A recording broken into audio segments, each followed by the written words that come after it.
Bonsoir à toutes, bonsoir à tous, bienvenue sur Ligne 68 TV, votre télé régionale de proximité. Ils avaient un rêve, il est devenu cauchemar. Yves et Peggy, deux anciens collaborateurs des boulangeries Wilson, ont décidé de voler de leurs propres ailes il y a un peu plus de 2 ans. Ils ont repris la boulangerie Freiburger au cœur de Zilisheim, porte du Sungo, commune de M2A. Ils en ont fait la féerie du pain.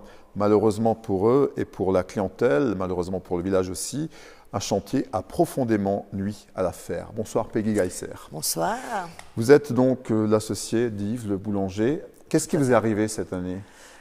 Malheureusement pour nous, on a des ouvriers qui ont fait des travaux juste au-dessus des appartements qui ont été achetés, des ouvriers qui ont fait des travaux, qui n'ont rien protégé, qui ont détuilé et pas recouvert. Et nous, on a eu des dégâts des eaux considérables, des fissures, de l'eau qui rentrait.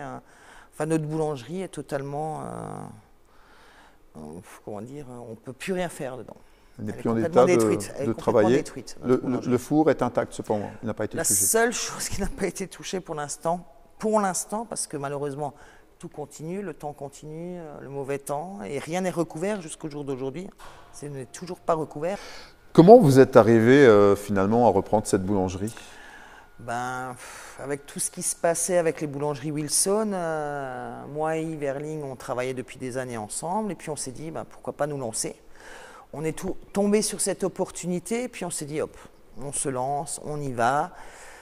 On s'est battu pour avoir une super clientèle, pour faire des qualités de pain, de petits pains, parce qu'on travaille quand même toujours à l'ancienne. On congèle rien, on ne fait rien à l'avance. Yves, il se lève, il travaille à 10 h le soir. Moi, je travaille à 1 h du matin. On essaye de faire tout à l'ancienne un peu. Et malheureusement, avec tous les dégâts qu'il y a eu, tout ce qui s'est passé, on a eu des dégâts, ça nous a coupé l'herbe sous le pied, et puis on se retrouve au jour d'aujourd'hui dans une situation vraiment catastrophique. Oui, on va en parler. Pourquoi ça s'appelle la féerie du pain? C'est parce que je suis fan des fées, du monde féerique, et puis je me suis dit, j'avais demandé à Yves, ça te dérange qu'on part sur les fées? Il m'a dit non, donc j'ai dit la féerie. Et du coup, on est parti sur le pain du dragon, le pain du lutin, le pain de la fée, le maléfique, j'ai joué le jeu sur tous les pains. Alors justement, vous êtes venu ce soir avec le pain du dragon. Qu'est-ce qu'il a de dragon, ce pain? C'est un tout petit, là, normalement, il est tout grand, et puis c'est un pain à la coupe, c'est un pain de campagne cuit à l'ancienne, donc très très longtemps dans le four, qui se maintient très bien, et puis vous choisissez un morceau comme ça, et puis c'est l'avantage de ce pain, et qui se tient très bien. Vous étiez donc devenu avec Yves les boulangers de Zilisheim. Oui. C'est important d'avoir un boulanger, en plus en cœur de village. Ah oui, tout à fait. Et en plus, nous, on est on a un cœur gros comme ça, donc association, déguisement, carnaval, c'est tout à fait notre, surtout le mien, et Yves me suit dedans, donc c'est très bien. Et on a fait beaucoup de choses pour les gens, et puis on aime les gens. Et ça, c'est une bonne chose. Quand on voulait ouvrir une boulangerie, ce qui nous importait, c'était de connaître les gens, ce qu'ils aiment, ce qu'ils veulent, et de partager. Et de créer en plus donc une continuité commerciale, puisque vous avez d'autres commerces à côté. Tout à fait. De toute façon, tous les gens nous appellent par nos prénoms. C'est pas Madame la patronne, c'est Peggy, Yves. Moi, je connais les prénoms de tous les clients. Je sais ce qu'ils veulent. C'est l'avantage d'avoir ce qui manque au jour d'aujourd'hui quand vous allez dans un commerce, c'est votre demande à vous en tant que client. La vendeuse est censée le savoir. Et nous, c'est ce qu'on recherche. Si on revient donc en arrière, alors l'essentiel de votre catastrophe, c'est justement que le toit a été détuilé. Et on se souvient qu'en juin de 2021, il y a eu de gros orages, et notamment sur Zilisheim, d'où cette grosse inondation. Tout à fait. Donc, il faut savoir que les travaux ont commencé début mai. Et dès le début, j'ai compris qu'il y avait des problèmes. Ils ont cassé des murs, ils n'ont pas protégé, ils n'ont pas mis d'étais. Donc j'ai tout de suite prévenu tout. J'ai essayé d'appeler pompiers, brigade verte, la mairie est intervenue 3 fois. J'ai fait intervenir tout le monde. Et malheureusement, ce qui est arrivé arriva. Le 19 juin, donc moi, il faut savoir que le vendredi 18, il me semble, j'ai enterré ma belle-mère. Et le 19, je suis venu le matin. J'ai appelé la personne qui s'occupait des travaux, je lui ai dit attention, c'est pas couvert, il y a vigilance orange, il faut absolument couvrir. Il m'a dit pas de souci, Peggy.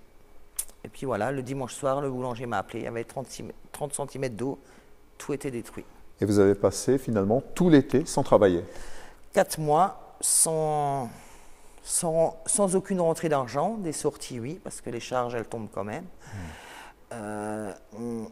L'assurance ne prend rien en compte, enfin ne prend pas le dégât des eaux parce que ça a été découvert par quelqu'un d'autre. Donc on est obligé de passer par la justice et passer par la justice veut dire beaucoup de temps. Et beaucoup d'attentes, absolument. Beaucoup d'attentes. Alors, il y a eu une solution de repli ou un plan B, c'est que depuis le mois d'octobre, je crois, vous arrivez de nouveau à produire du pain, mais que vous vendez donc à côté de la boulangerie. Oui, tout à fait. Donc moi, je ne savais plus quoi faire, donc j'ai lancé un SOS sur Facebook.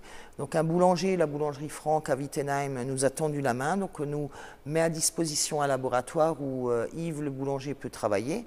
Moi, j'y vais à 1h du matin, je fais le traiteur, et après, on va au bar PMU de Zilisheim, bar La Fontaine, où on a une estrade, où on s'est installé un petit où on peut vendre un peu tous nos produits, du moins tout ce qu'on peut faire au maximum, quoi. Néanmoins, vous avez un problème avec une partie de la population qui n'a pas envie d'aller vers un PMU pour chercher du pain. Dans un PMU c'est toujours compliqué, qui a pris des habitudes, qui ne veut pas aller dans le PMU. C'est un village et c'est malheureux parce que si on n'avait pas ça, si on n'avait pas ces mains tendues, eh ben, il n'y aurait plus de boulangerie parce qu'au jour d'aujourd'hui, on aurait dû fermer, mettre la clé sous la porte. Donc là, pour l'instant, on est en train de se battre. Mais c'est compliqué et là, la mairie va nous mettre à disposition l'ancien coiffeur. Donc on va pouvoir accéder, mais on aura un magasin, mais on n'aura toujours pas la solution du boulanger, qui ne pourra toujours pas produire. Donc pour l'instant, ça sera un petit échappatoire. Mais c'est vrai que c'est très compliqué, mais on a eu des mains tendues. Beaucoup de gens ont essayé de nous aider, beaucoup de boulangers ont essayé de nous aider, mais c'est pas évident de faire une production d'un magasin et faire une production d'un autre si on est chez quelqu'un, quoi. Donc là, pour l'instant, la boulangerie Franck nous aide vraiment. Et le bar PMU, même si ça plaît pas à tout le monde, eh ben, on y est bien et puis on peut travailler. Voilà, et vous avez donc la joie de retrouver finalement des clients, parce que vous aimez ça, hein, effectivement. Ah oui, de toute façon, on a la joie de retrouver les clients. Il y en a plein qui sont très contents de nous voir, qui attendent qu'on aille ailleurs ouvrir, mais qui veulent qu'on reste sur Zilisheim, parce qu'on aurait eu des possibilités d'aller ailleurs. On ne l'a pas fait parce qu'on veut absolument rester sur Zilisheim. On a fait notre clientèle, on a envie de rester sur Zilisheim. Mais à un moment, si à un moment il n'y a pas d'entraide, de solidarité, on pourra pas. On aura beau essayer de faire, on ne pourra pas. Voilà, le nerf de la guerre, c'est l'argent quand même. Donc actuellement, vous avez donc une cagnotte en ligne sur Litchi? Oui, sur litchi.com, oui, on a mis, parce qu'on nous l'a demandé. Moi, je ne voulais pas trop le faire, mais on nous l'a demandé, donc je l'ai fait. Ça nous permettra d'acheter, parce que on a plus de 60 000 € de matériel qui est complètement HS, le temps que les assurances s'en servent et tout. Donc, ça me permettra juste d'acheter un frigo traiteur ou n'importe. Après, chacun fait ce qu'il veut. Je demande rien à personne. Ceux qui veulent donner, donnent. Ceux qui ne veulent pas, partagent. Ça me suffit amplement. Et vous sentez la solidarité des boulangers? Il y a une solidarité parmi les boulangers quand même? Pas du tout. Pas du tout. Excusez-moi, mais pas du tout. D'accord. C'est bien la grande surprise. À ma grande surprise, c'est bien. J'ai partagé avec des boulangers que je connais, d'autres boulangers. C'est là où on se rend compte un peu que c'est quand même un milieu un peu spécial. Je ne le connaissais pas, mais c'est pas grave. Chacun fait comme il veut. Moi, En tout cas, Peggy, on va donner l'adresse donc de cette cagnotte Litchi. Donc c'est litchi.com. Et puis c'est sauver la féerie du pain. Et puis le week-end de Saint-Nicolas, on a le marché de la Saint-Nicolas où on fera justement un pain du dragon. Il faudra deviner on l'avait fait pour le Téléthon il y a 2 ans. On va le faire pour nous cette fois-ci. Chacun donne ce qu'il veut. Il faudra deviner le poids et la personne qui aura gagné pourra venir chercher tous les jours, tous les 2 jours, une fois par semaine, ce poids, elle l'aura gagné. Et cette fois-ci, on va le faire pour nous, pour une fois. À titre indicatif, là, il y a quoi, 2 kilos? Non, même pas. Même pas. Même pas. En tout cas, vous avez de beaux manalas. Ah oui, ça c'est le boulanger. Yves, à la main, fait maison. Et ils n'ont jamais la même forme. C'est d'où vient le vrai manala. Alors justement, donc, pour vous, que symbolise le manala? Ah, l'Alsace. L'Alsace, le Saint-Nicolas. Et puis une grande période pour nous, hein, de chiffres, de tout en vrai. Hein.